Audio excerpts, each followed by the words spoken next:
और राज्यसभा के सांसद डॉक्टर सुधांशु त्रिवेदी जी उपस्थित हैं। मैं उनसे अनुरोध करूंगा कि वे आज के प्रेस कॉन्फ्रेंस को संबोधित करें।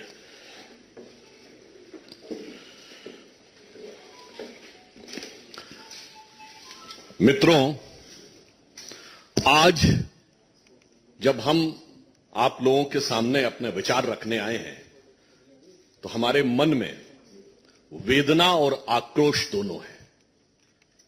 Both the pain and anguish with the party is feeling when we are addressing you. कारण यह है कि भारत में लोकतंत्र, न्याय व्यवस्था के प्रति अपमान और तिरस्कार की सभी सीमाएं विपक्षी दल लांघते जा रहे हैं। आम आदमी पार्टी, जिसका भ्रष्टाचार अब पूर्णतः स्थापित होता जा रहा है, वह जिस निम्नता तक जाती चली जा रही है, वो सिर्फ कष्ट देने वाला नहीं, आक्रोश देने वाला भी। आप सभी को ने यदि ध्यान दिया हो, सीबीआई कोर्ट ने कल आम आदमी पार्टी के दिल्ली के पूर्व उप मुख्यमंत्री मनीष सिसोदिया जी की जब बेल रिजेक्ट की है तो उसने उसमें कहा क्या है, मैं आपके सामने उद्धृत कर रहा हूं। I am referring in front of you. Additionally, the court noted that there were serious apprehensions of Sisodia destroying, tampering with evidence or even influencing some prime witness in case if he was released on bail. आगे के बिंदु में कहा है, the evidence collected so far by CBI not only shows applicants' active participation in the above criminal conspiracy but also the prima facie commission of some substantive offences of the PC Act by him। और जो अगली line है वो मूल कारण है जिसके लिए वो सारा स्वांग रच रहे हैं। अगला ऑब्जर्वेशन है, Sisodia and other members of Aam Aadmi Party are accused of manipulating and implementation of the Delhi excise policy to facilitate monopolisation and cartelisation of the liquid trade in Delhi. मतलब अब यह तथ्यों के साथ सामने आ रहा है कि सिर्फ श्री मनीष सिसोदिया नहीं बल्कि आम आदमी पार्टी के अन्य लोग भी इस प्रकार से भ्रष्टाचार के द्वारा यह शराब नीति को प्रभावित करने के लिए जिम्मेदार थे। अब जो अपने को कट्टर ईमानदार कहते थे वो अब भ्रष्टतम भ्रष्ट सिद्ध होते जा रहे हैं। इसलिए कोई ना कोई तो स्वांग रचना ही है। इसलिए यह विषय जिसको लेकर एक बार फिर उनको गुजरात में कोर्ट से फटकार लगी है, जो कि उनकी प्रवृत्ति के अनुरूप भी है। ये ऐसे व्यक्ति हैं जो एक नहीं अनेक बार कोर्ट के द्वारा डांट फटकार पा चुके हैं, माफी मांग चुके हैं। इसलिए विषय प्रधानमंत्री जी की डिग्री का नहीं था, विषय तो इनके भ्रष्टाचार का था। ये उसके ओट में उसे छुपाना चाहते थे और इसीलिए ये इस प्रकार का स्वांग रचना कि जो चीज पब्लिक डोमेन में है, जो चीज यूनिवर्सिटी की वेबसाइट पे है, उसे मांगने के लिए कोर्ट में जाना, तो ये सिर्फ कोर्ट का समय बर्बाद करना ही नहीं। मैं कोर्ट का ऑब्जर्वेशन आपके सामने पुनः उसका मेंशन कर रहा हूं। Further, despite the degree in question being put on the website of the petitioner university for all to see, despite this fact being made expressively clear with precision in the pleading before the court and despite the respondent never disputing the degree in question either during the pendency of these proceedings or even during the final hearing। यानी जब यह प्रक्रिया न्यायालय में चल रही थी, ना आपने कभी उस विषय का संज्ञान लिया, ना कोई आपत्ति दर्ज की और ना अंतिम निर्णय के समय किसी प्रकार की आपत्ति दर्ज की। And the respondent number 2 has persisted with the matter, this is one more reason to impose cost on the petition। इसका मतलब यह हो गया कि आपने सिर्फ और सिर्फ अदालत का वक्त जाया करने के लिए संवैधानिक उपकरणों को दुरुपयोग करने की दृष्टि से आपने एक काम किया। मुझे ऐसा प्रतीत होता है कि आम आदमी पार्टी वो पार्टी है जिसने अद्भुत पॉलिसी दी थी। एक बोतल के बदले एक बोतल फ्री। एक नॉर्मल कहावत में प्रयोग होता है ना कि फ्री की रेवड़ी, पर यहां सबसे ज्यादा फ्री की रेवड़ी बेवड़ों को मिली थी। एक पौवे के बदले एक पौवा फ्री। और जब ज्यादा पी लेता है आदमी तो मानसिक संतुलन खो जाता है। मुझे ऐसा लगता है श्री अरविंद केजरीवाल जी के साथ ऐसा ही कुछ हो गया है। वो पूरी तरीके से विक्षिप्त हो गए हैं और पता नहीं क्या क्या उल्टा सीधा बोलते भी चले जा रहे हैं, निम्नता पे भी आ रहे हैं और कोर्ट से भी फटकार पा रहे हैं। मगर दो चीजें बहुत साफ होती जा रही हैं। जिस ढंग की उन्होंने भाषा का प्रयोग किया है वो भारत की राजनीति में भाषा, शैली, भाव, भंगिमा, मैं तीनों चीजों की बात कर रहा हूं। वन होता है the words, the letters, the expression and your body language. ये जिस प्रकार की उन्होंने प्रयोग की है ये निम्नतम स्तर की है। यानी मैं कह सकता हूं कि वो नैतिक दृष्टि से भ्रष्टतम और राजनैतिक दृष्टि से निम्नतम स्तर के ऊपर आ गए हैं। मगर ऐसा नहीं है।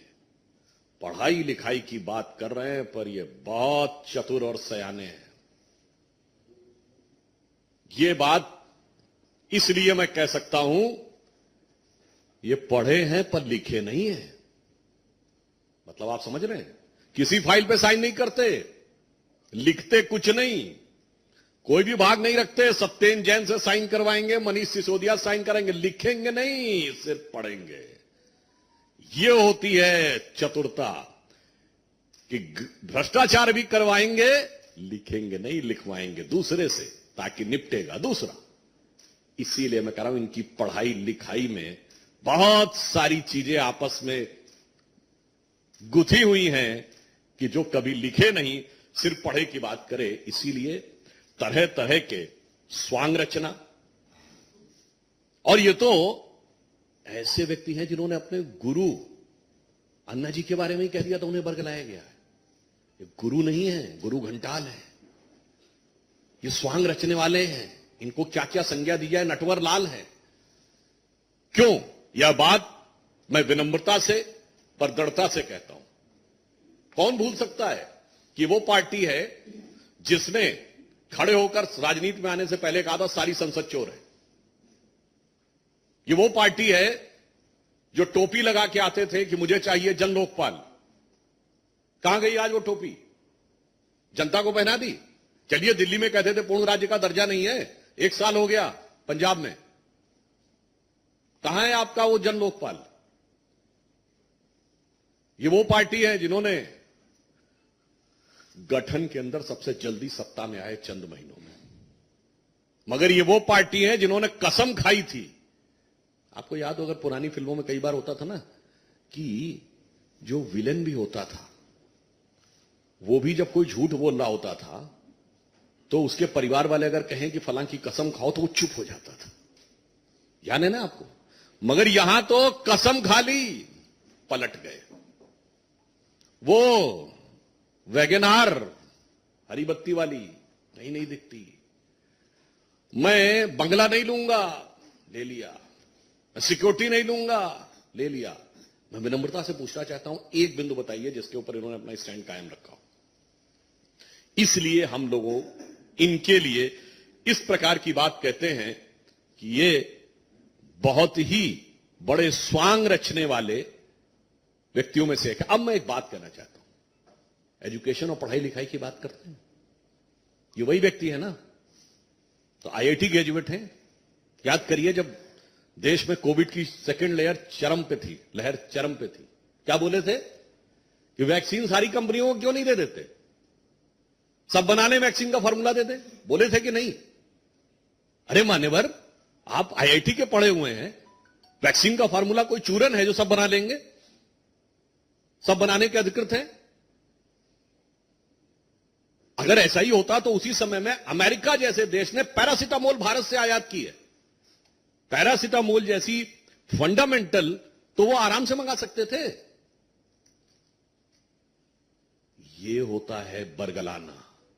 ये वो पार्टी है जिसने अप्रैल 2021 में आकर, पढ़े लिखे होने की बात करते हैं ना, ये कहा कि बच्चों का वैक्सीन हमने विदेश भेज दिया, जबकि अप्रैल 2021 तक भारत तो क्या दुनिया में बच्चों का कोई वैक्सीन नहीं बना था। और किस मुद्दे के ऊपर? क्योंकि मेयर्स कॉन्फ्रेंस में चीफ मिनिस्टर के रूप में जाना चाहते थे। ऐसा नहीं है, ये पढ़े लिखे हैं, जरूरत से ज्यादा पढ़े लिखे हैं। जिसे हम लोग की तरफ एक कहा जाता है ना कि कुछ लोग ऐसे होते हैं ज्यादा पढ़ लिख जाएं तो वो प्रबुद्ध मूड हो जाते हैं। कहावत होती है ना, ज्यादा सयाना कौआ, आप अपने आप समझ सकते हैं। मैं किसी के प्रति शाब्दिक न लिया जाए, इसको मैं केवल इस दृष्टि से कह रहा हूं कि इसका अर्थ क्या है। बहुत समझदार हैं, बहुत चतुराई के साथ, बहुत चालाकी के साथ राजनीति को किस ढंग से निम्नता पर ले जाने का यह प्रयास कर रहे हैं। इस कारण से हम लोगों के मन में इस विषय पर आक्रोश है और हम साफ यह पूछना चाहते हैं कि केजरीवाल जी, आप इधर उधर की बात मत करिए। आप यह बताइए कि आप देश के इतिहास की पहली पार्टी हैं जिनके मंत्रियों ने जेल से रहकर सरकार चलाई है। 7 लोगों के मंत्रिमंडल में 2 लोग जेल में, और भिन्न भिन्न आरोपों में पिछले 8-10 वर्षों में कितने ही मंत्री इनके बर्खास्त हो जेल में जा चुके हैं। और उसके बाद जिस प्रकार के व्यक्तिगत आक्षेप की भाषा आप प्रयोग करते हैं प्रधानमंत्री श्री नरेंद्र मोदी जी के लिए, तो मैं यह पंक्ति कहना चाहूंगा उनके लिए कि ध्यान से सुनिए। बहुत बड़बोले आप होंगे, मगर बड़बोलेपन से कुछ हासिल नहीं होने वाला। बहुत निम्नतम स्तर तक आ रहे हैं, ना उस निम्नता से कुछ हासिल होने वाला। बहुत निर्लज्जता आप दिखा रहे हैं, ना निर्लज्जता से कुछ हासिल होने वाला। रहीम दास का दोहा है, बड़े बड़ाई ना करें, बड़े न बोलें बोल, रहीमन हीरा कब कहे लाख टका मेरा मोल। तो जिसके अंदर श्रेष्ठता, विराटता और योग्यता होती है, वो हीरे की तरह वैसे ही चमकता हुआ दिखाई पड़ता है, जैसे हमारे आदरणीय प्रधानमंत्री श्री नरेंद्र मोदी जी लोगों की आंख के आकर्षण बनके। और ये वो हैं, इनके लिए क्या युक्ति लागू होती है? संस्कृत का एक सुभाषित है, यस्य नास्ति स्वयं प्रज्ञा शास्त्रम तस्य करोति किम, लोचनाभ्याम विहीनस्य दर्पणम किम करिष्यति। इसका मतलब होता है, जो इन्होंने डिग्री की बात कही उसके ऊपर कहना चाहता हूं, जिसकी अपनी बुद्धि ना हो या बुद्धि कुंद हो गई हो, उसको कितना भी समझा दो समझ में नहीं आ सकता। वैसे ही जैसे जिसकी आंखें बंद हो या आंखें ना हो, कितना भी दर्पण दिखाइए उसे कुछ दिखाई नहीं पड़ सकता। तो केजरीवाल जी उस प्रकार के व्यक्ति हैं जो आंख बंद करके, जो देखते को ही देखना नहीं चाहते, तो उसे कुछ नहीं दिखाया जा सकता। क्योंकि अब इनके ऊपर, जहां से मैंने प्रारंभ किया था वहीं पे समाप्त करता हूं, जिस ढंग से तथ्यों के आधार के ऊपर भ्रष्टाचार उत्तरोत्तर साबित होता जा रहा है, मुझे लगता है कि उस कारण से वो दबाव और बिखराव की तरफ आगे बढ़ रहे हैं। शायद विक्षिप्त होने की स्थिति में है, अथवा वो भविष्य की किसी योजना के तहत जानबूझकर यह एक आधार बनाने का प्रयास कर रहे हैं। धन्यवाद।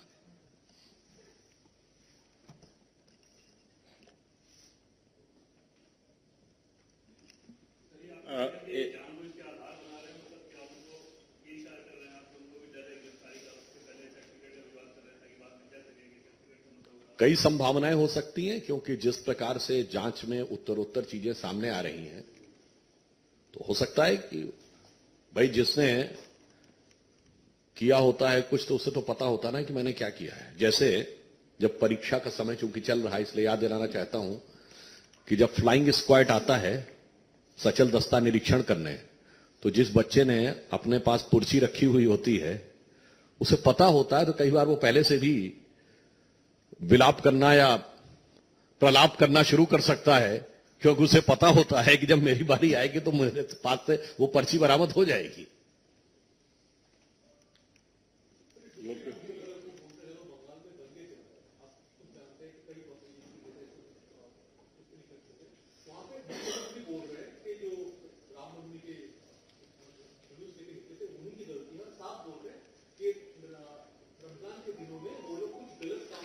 देखिए, बहुत दुखद बात है मुख्यमंत्री को कभी किसी समुदाय का नाम लेकर नहीं बोलना चाहिए। अगर बंगाल की मुख्यमंत्री ये बोलती हैं कि यदि किसी मुस्लिम के घर के ऊपर पथराव हुआ तो मैं बर्दाश्त नहीं करूंगी, क्यों बोलना ये? और क्या ये प्रिजम्पशन है या ये पहले ही एक समुदाय को यानी हिंदू समुदाय को लांछित करने का प्रयास है? इसलिए प्रधान मुख्यमंत्री को या तो कुछ नहीं बोलना चाहिए, एक समुदाय कहना चाहिए हम हिंसा बर्दाश्त नहीं करेंगे। आप एक समुदाय का नाम लेके कहेंगे दूसरे समुदाय के बारे में तो इसका मतलब आप प्रोवोक कर रहे हैं। और ये बंगाल में आज से नहीं हो रहा, बहुत लंबे समय से हो रहा। और ममता बनर्जी जी के सुलभ संज्ञान के लिए डाल देना चाहता हूं, आप बंगाल का इतिहास नहीं पढ़ी। जिस दिन डायरेक्ट एक्शन डे हुआ था 16 अगस्त 1946, 17वां रोजा था, सबसे ज्यादा कलकत्ता में हुआ था, रमजान के पाक महीने में हुआ था। याद करिए अभी 2015-16 में क्या होता था। हमारी सेनाएं कश्मीर में सीज फायर करती थी और आतंकवादी हमले होते थे। कौन सा चश्मा चढ़ा रखा है ममता जी आपने? मैं पुनः इस याद दिला रहा हूं, 1946 16th of August, direct action day by Muhammad Ali Jinnah. The worst effect was on Bengal and that was 17th day of Ramzan. और मुझे ऐसा लगता है कि जैसे सोहरावर्दी था उस समय बंगाल का गवर्नर, और जिस ढंग से उसने सांप्रदायिक नीतियां की थी, कुछ वैसा ही नक्शा कदम यहां नजर आ रहा है। धन्यवाद। एक मिनट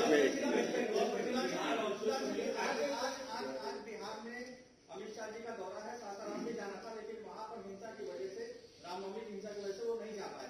बीजेपी नेताओं का आरोप है कि वो जानबूझकर कराया गया क्योंकि उनके आज सासाराम में दौरा है। देखिए, जिस ढंग की दुखद घटनाएं हो रही हैं तो कहीं ना कहीं इनमें बहुत सारा संदेह की संभावना है।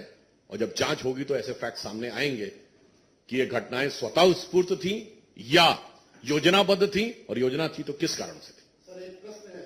गृह मंत्री ने पहल की थी 23 मार्च को पाकिस्तान पीओके में जो शारदा पीठ है उसको खोल दिया जाना चाहिए। आज उस पर एक सकारात्मक डिप्लोमेटिक विन भी कह सकते हैं इसको, कि पीओके काउंसिल ने उसको स्वीकार कर लिया है, रेजोल्यूशन पास किया है कि इसको डेवलप करके खोला जाएगा कॉरिडोर के तौर पर भारतीय।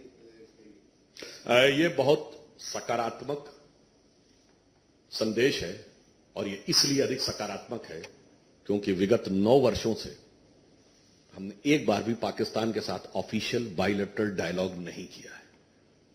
ये भारत के इतिहास के 75 साल में एकमात्र 9 साल है जब हमने कोई औपचारिक द्विपक्षीय वार्ता नहीं की है। इसके बावजूद यदि सकारात्मक संकेत आ रहा है तो मुझे लगता है जो लोग हमारी सरकार की और प्रधानमंत्री श्री नरेंद्र मोदी जी के प्रति कितना भी विश्वमन करते हैं, उन्हें देखना चाहिए कि अमृत काल में अमृत की छींटें दिख रही हैं। Okay, thank you.